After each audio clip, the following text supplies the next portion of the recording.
श्री गोपाळ कृष्ण भगवान की जय। लीला नंबर 216।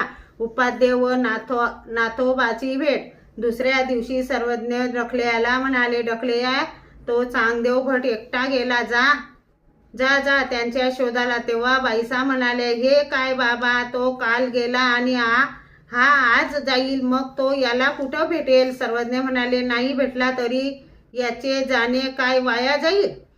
आमचे भावाडू भक्त जशी पाखरे आपल्या घराकडे वेगाने जात असतात, तसे ते आमचा शोध घेत घेत येत आहेत। मग डकले निघाले। निघताना सर्वज्ञ म्हणाले, राहाल तेथे आडवी चादर बांधावी। त्याने सर्वज्ञांना दंडोते घातले, श्रीचरणा लागले आणि निघाले। ते चांदोरीला 2 प्रहर थांबले, पडवीत आडवी चादर बांधली। तेवढ्यात उपाध्ये आणि नाथोबा आले। त्यांनी चादर पाहिली आणि म्हणाले, काय हो चादर तर सर्वज्ञांची असे म्हणून समोर आले। तेव्हा डकले दिसले आणि उपाध्याने विचारले, हे काय डकले, या सर्वज्ञ कुठे आहेत? त्याने सांगितले, चला तुम्हाला सर्वज्ञांनी बोलवायला पाठविले आहे। डकले, उपाध्ये, नाथोबा असे सर्वज्ञांजवळ आले। सर्वज्ञांना दंडते घातली, श्रीचरणा लागले आणि बसले। मागचा सर्व वृत्तांत सर्वज्ञांपुढे सांगू लागले। जी आम्ही श्रीनगरात आलो, भील मठाला आलो, तेव्हा तेथे एक संन्यासी होता। आम्ही त्याला विचारले,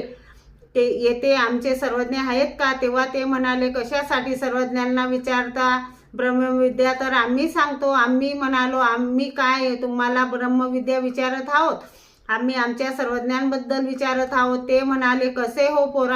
पोरांना बोलवले आहे, आम्हाला नमस्कार करा, नंतर सांगू। आम्ही नमस्कार केला। मग ते म्हणाले, जा तुमचे सर्वज्ञ सप्तसिंगाकडे गेले आहेत। मग आम्ही विचार केला, अगोदर चांदवडाला जाऊ, तेथे सर्व कपडे ठेवू, पायाला चिंध्या बांधू आणि आपल्या सर्वज्ञांना झाडोजाडी शोधू। सर्वज्ञ म्हणाले, पाहिले का बाई, पोरं त्या संन्यासास विचारतात आमच्याबद्दल आणि तो सांगतो ब्रह्मविद्येबद्दल, अशी ब्रह्मविद्या बापुडी जी क्षुल्लक समजली जात आहे। पुन्हा सर्वज्ञांनी विचारले, पोरा काय म्हणायचा संन्यासी? पुन्हा त्यांनी तसेच सांगितले आणि पुन्हा सर्वज्ञ तेच शब्द म्हणाले। श्री गोपाळ कृष्ण भगवान की जय।